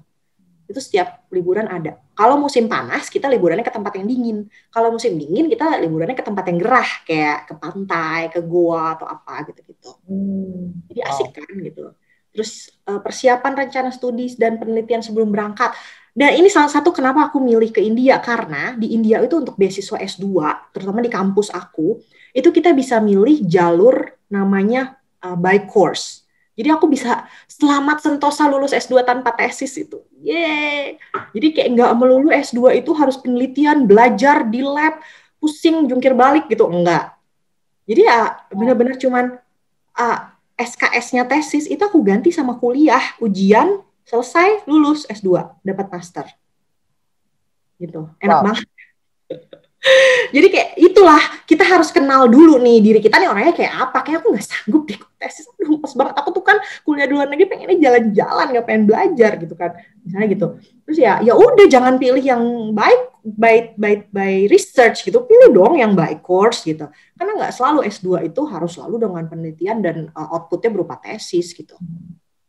Yang ketiga, apa sih yang ditonjolin waktu promosiin diri buat beasiswa? Yaitu aku suka ikut berbagai aktivitas olahraga ya. Dulu aku ikut basket di kampus, terus aku bisa nari juga, aku suka nyanyi, aku suka ikut organisasi. Itu aja justru yang kayak aku tonjolin itu kayak extracurricular activities gitu. Yang ternyata itu menurut mereka tuh sangat menarik, karena ternyata begitu kita kuliah di sana, kita nanti, ICCR itu punya exhibition setiap tahun ya.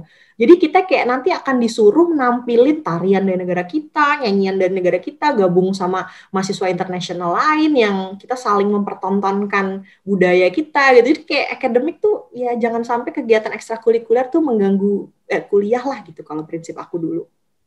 Terbalik ya jangan selalu diikutin juga sih. Ya intinya kayak seimbang aja lah gitu. Jadi nggak melulu akademik yang harus ditonjolin, tapi hal lain, karena hal lain di luar akademik itu justru yang membuktikan mentalitas kita gitu untuk bisa pergi jauh gitu dari negara kita dan keluar dari comfort zone kita. Skill ya. Oke, kita ke pertanyaan selanjutnya. Semoga tadi sudah bisa memuaskan Mas Dur Santoso ya. Oke, wait a minute. Kita ke pertanyaan selanjutnya dari Berta FG. Contoh plan B yang disiapkan Kak Denny seperti apa, Kak? Kenapa? Oh ya, ini Berta juga kayaknya sempat tanya juga kayak bagaimana kita mempersiapkan dengan matang tanpa kita overthinking, padahal kita juga harus tahu kita punya plan B gitu. Kalau aku kan tadi seperti aku bilang ya, aku tuh tahu diri aku tuh orangnya kayak yang tipe udahlah go show aja gitu, bukan tipe yang kayak ragu-ragu ngapain, tapi sekalinya aku udah memutuskan untuk terjun ya, aku akan benar-benar serius mempersiapkannya gitu. Jadi yang tadi aku bilang, kita tetap yang pertama harus kayak punya ancang-ancang gitulah ya, modal apa apa yang harus disiapin, requirement minimal lah. Tapi ya balik lagi, go for it gitu, let's start now gitu. Udah, kita kayak emang harus memacu diri kita untuk ya mulai, karena kalau kita nggak ada urge untuk kayak mulai-mulai ya, emang kita jadi kayak udah keburu takut kemana-mana, khawatir ini itu. Pokoknya jangan khawatir gitu. Kan tadi kan kita bisa, tadi yang aku sudah jelasin juga di dalam slide gitu, di dalam materi yang tadi aku sempat paparin, ya kita bisa ngandelin banyak hal kok. Kita nggak usah takut kita ngerasa sendirian, atau misalnya kita nanti takut gimana-gimana, takut nggak bisa, takut ada syarat yang kita nggak bisa penuhi gitu. Itu kita pasti ada banyak bantuan kok dari berbagai macam arah gitu. Tapi yang jelas kita yang harus tahu, kita harus nyari kemana, dan dari sebelum kita mau mulai, kita harus udah merintis untuk kayak menyiapkan jalan kita menggunakan opsi-opsi bantuan ini gitu.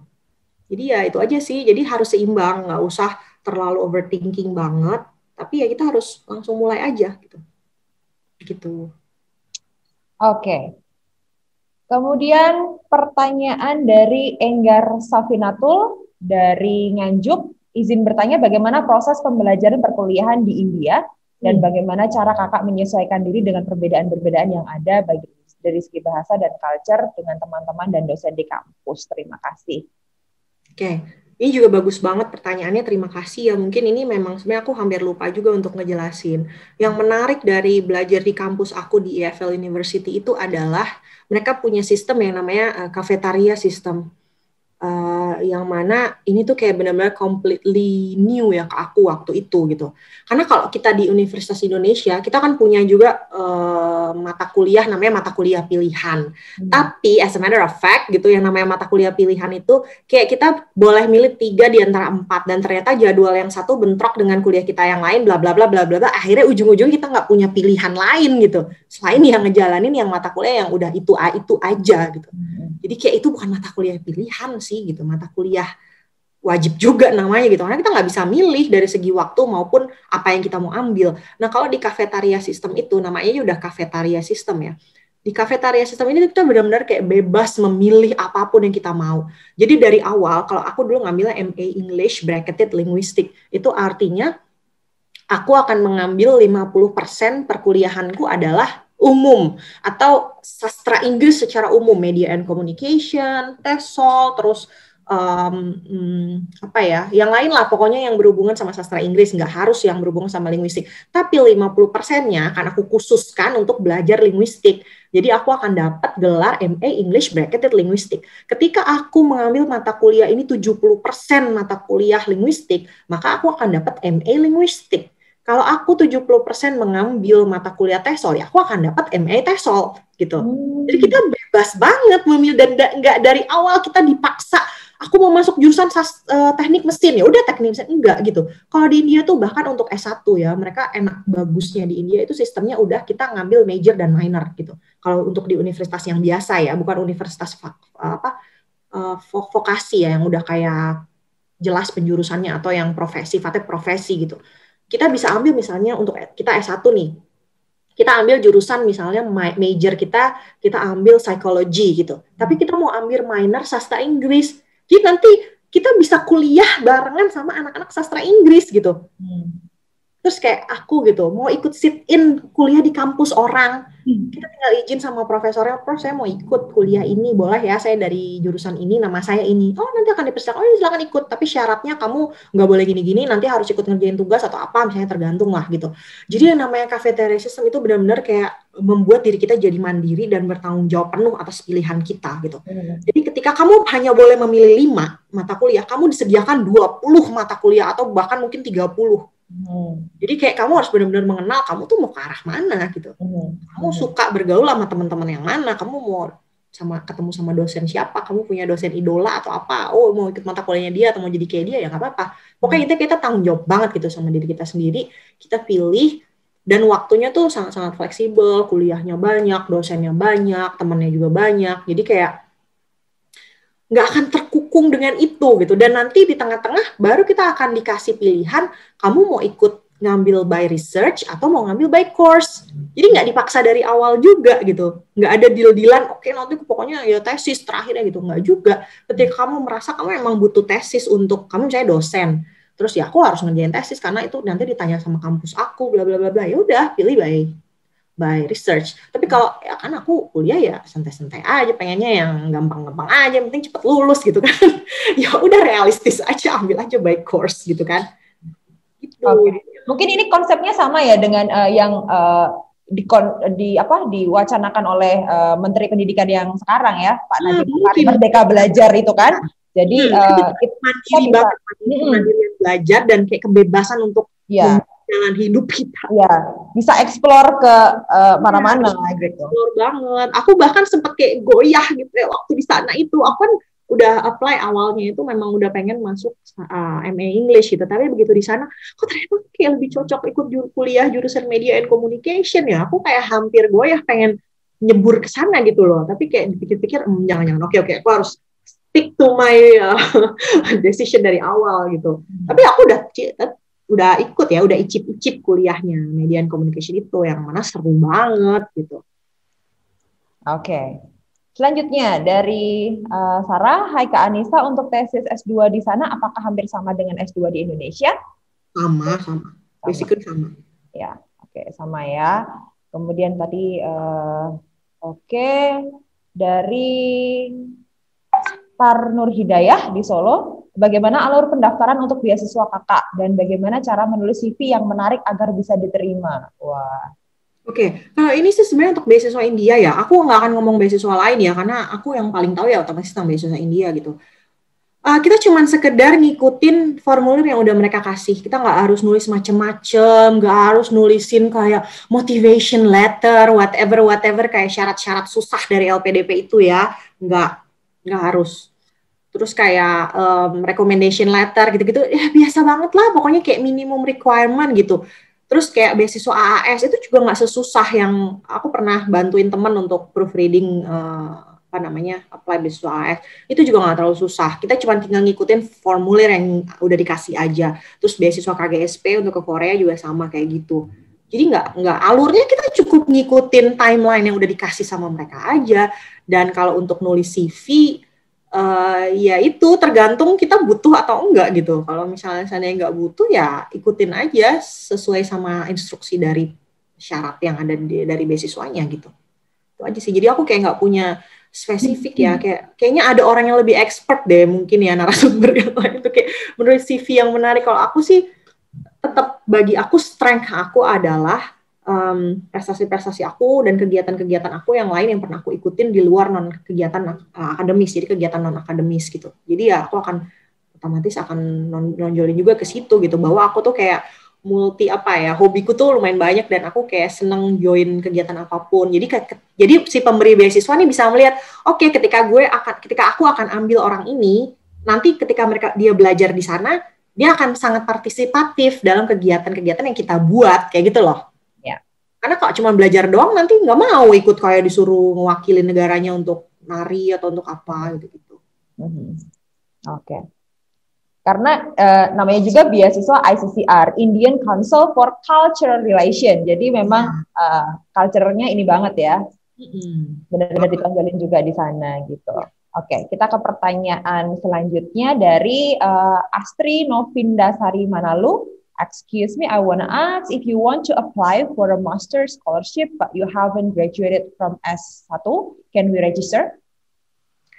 Well, basically, this will depend on the requirement from the scholarship itself. If it doesn't say so, then ya udah, berarti enggak gitu, nggak boleh gitu. Kalau misalnya it says that you have to be graduated from dari sarjananya dulu, ya udah, berarti kita harus lulus dulu gitu. Pasti itu nanti akan disebutkan dalam requirement beasiswanya.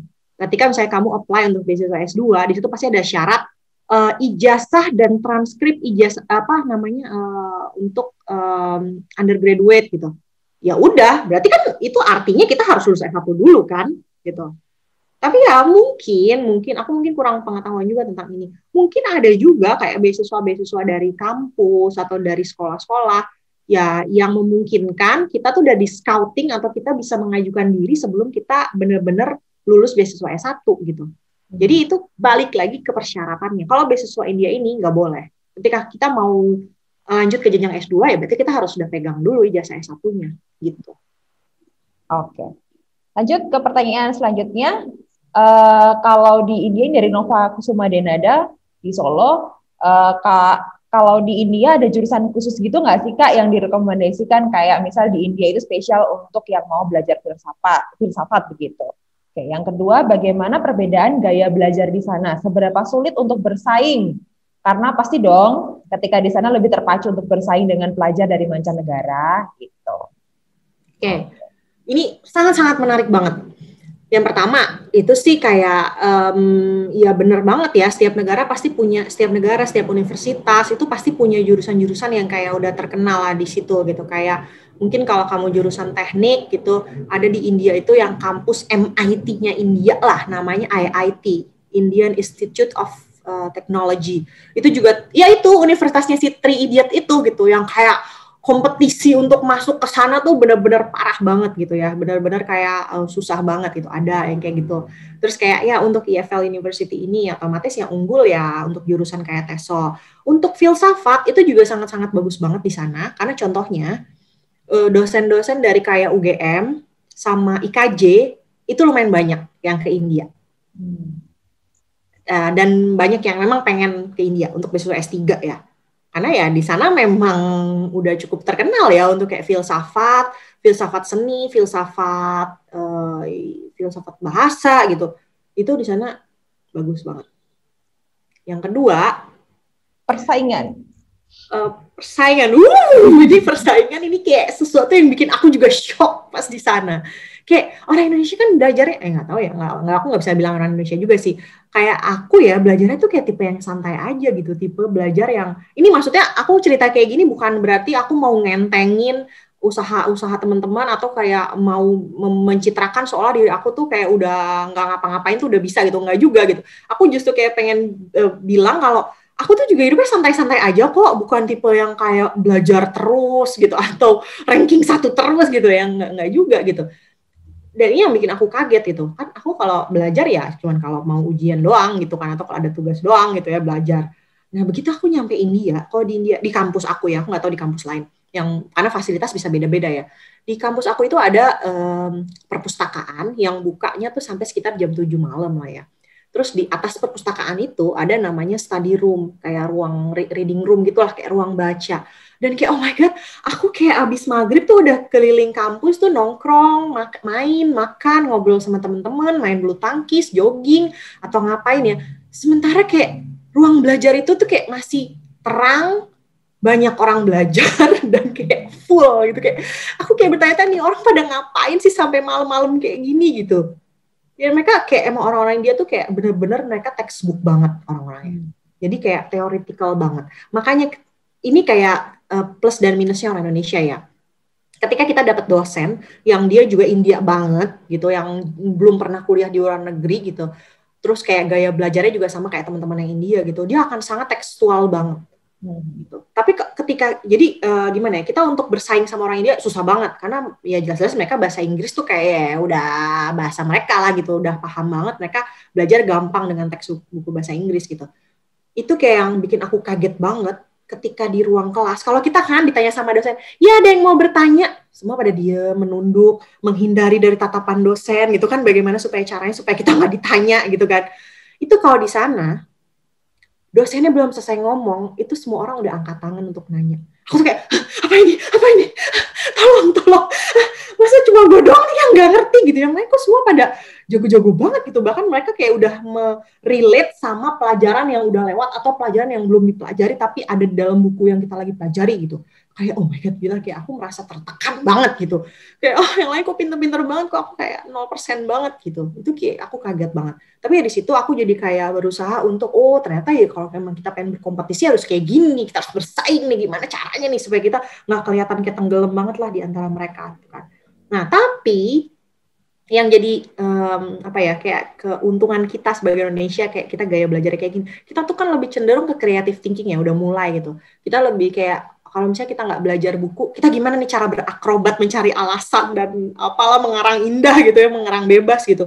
Nah, kalau dosen-dosen yang memang dia lulusan US, lulusan Inggris, terus kayak udah lebih ke senang diskusi yang membangun, yang nggak tekstual, yang lebih ke pengalaman dan lain-lain, itu kita unggul banget. Kita kayak, bisa kayak seolah-olah kita tuh jago lah gitu. Padahal 0% gitu kan baca bukunya gitu. Tapi kita akan lebih dilibatkan gitu dalam yang dosen-dosen yang gaya belajarnya dia kayak gini gitu. Jadi kita emang harus bisa membaca juga sih dosennya tipe yang kayak apa. Kalau dia tekstual, kamu jangan coba-coba mengarang indah gitu di dalam ujian dia, nanti 0 nilainya. Tapi kalau dia tipe dosen yang kayak seneng nanya, menurut kamu, udah kayak gitu ya berarti kita benar-benar diminta untuk creative thinking kita yang kita harus tetap otomatis link back lagi ke referensinya gitu ya, nggak bisa asal benar-benar asal juga sih.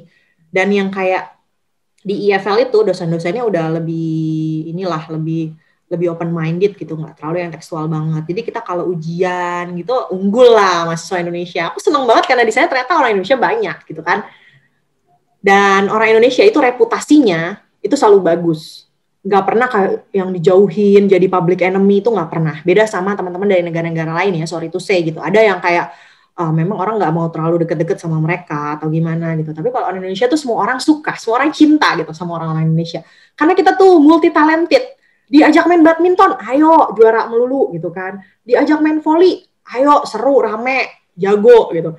Belajar santai, ketawa-ketawa doang, tapi nilai bagus gitu. Jadi kita tuh cenderung easy going dan gampang ditemenin kalau menurut orang-orang asing lain gitu.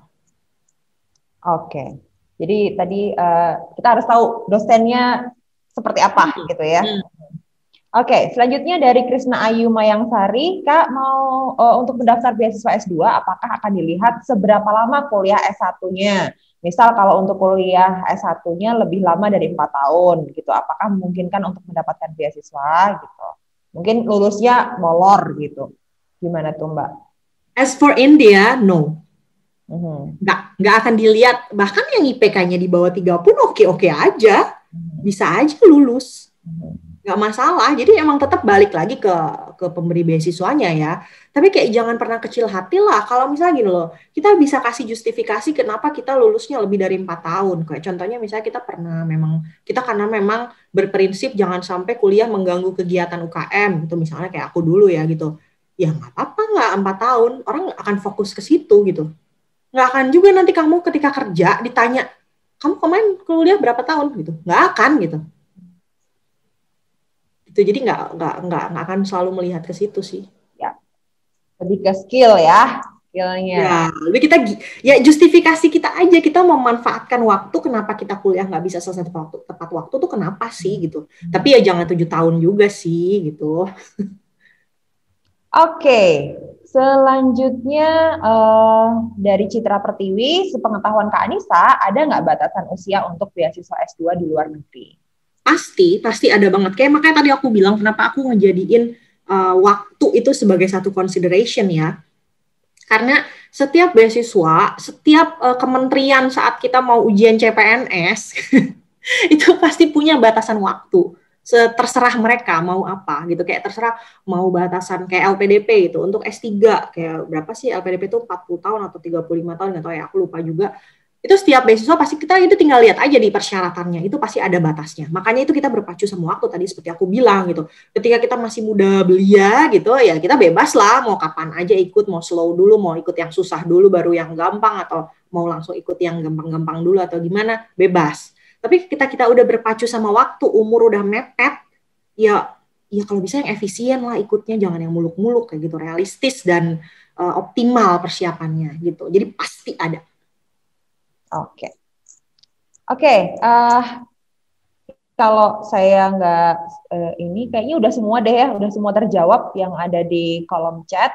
Terima kasih sekali untuk yang sudah bergabung. Wah, senang sekali, banyak sekali pertanyaan. Semoga tadi jawaban-jawaban dari Kak Denis atau Kak Anissa itu sudah bisa menjawab semua rasa penasaran teman-teman tentang beasiswa ICCR dan juga bagaimana mempersiapkan diri untuk kuliah di luar negeri gitu. Nah, untuk teman-teman yang pingin belajar lebih banyak atau pengen mendapatkan exposure lebih banyak. Kalau tadi Kak Denis kan sudah mengatakan ya, kalau memang nggak bisa belajar sendiri, kalau misalnya mau kursus ya silahkan aja gitu. Karena yang penting tadi adalah exposure-nya gitu. Nah, kalau mau kursus direct English bisa langsung nanti bisa hubungi kita di IG, di sana sudah ada WhatsApp-nya, nanti anytime bisa hubungin kita kalau misalnya mau ikut kelas di direct English, karena kita juga ada online kelasnya gitu. Oke. Teman-teman, sebelum kita mengakhiri sharing kita pada hari ini, kita mau foto dulu ya untuk teman-teman yang tadi di mute videonya. Silahkan untuk bisa dinyalakan dulu videonya, kita akan foto bersama. Oke.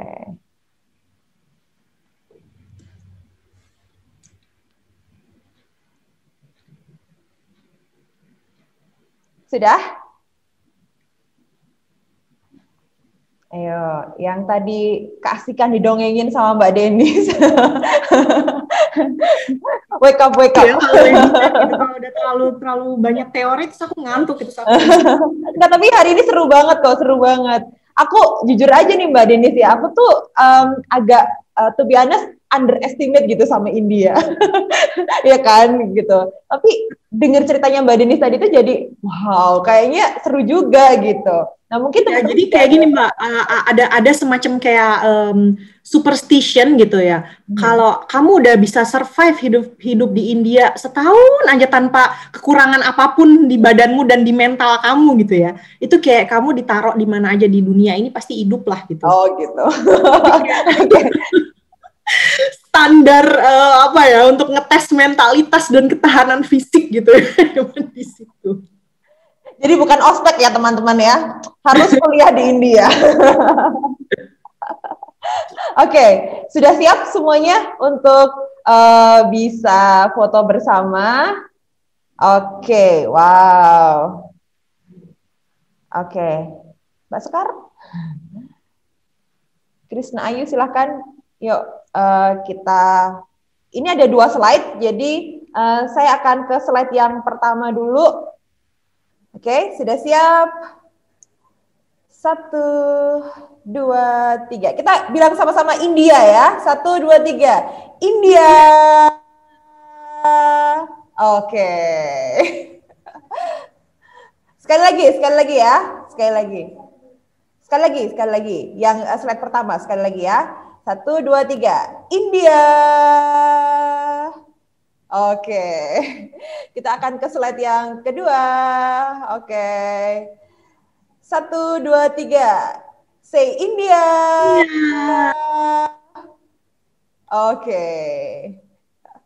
Oke, thank you teman-teman.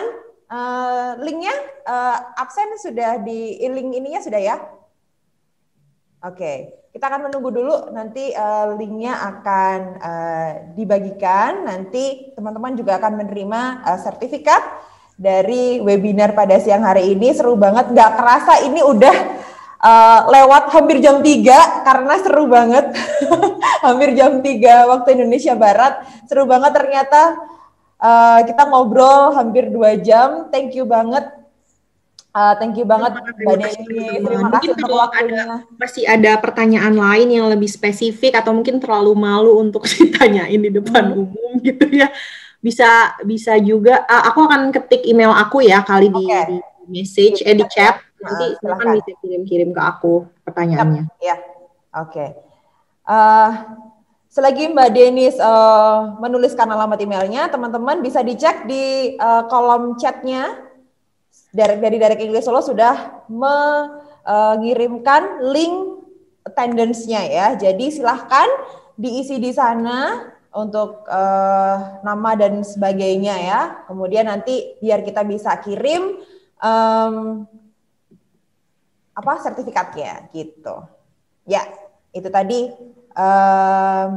dan.anissa@yahoo.com atau IG-nya ada di Anissa Daniati. Oke, nanti bisa langsung disapa di IG Hai Mbak Anissa, tadi aku peserta seminarnya gitu. Oh iya, karena aku di private. Oke, nanti bisa langsung disapa. Oke. Terima kasih semuanya. Terima kasih Mbak Denis. Terima kasih untuk teman-teman yang sudah bergabung. Dan Direct English, sukses selalu ya semuanya. Ya. Semoga tetap senantiasa sehat. Jangan lupa masih pandemi. Tahan diri untuk kemana-mana dulu dan jangan lupa pakai masker. Selamat sore, happy weekend semuanya. Bye. Weekend, bye-bye. Terima kasih.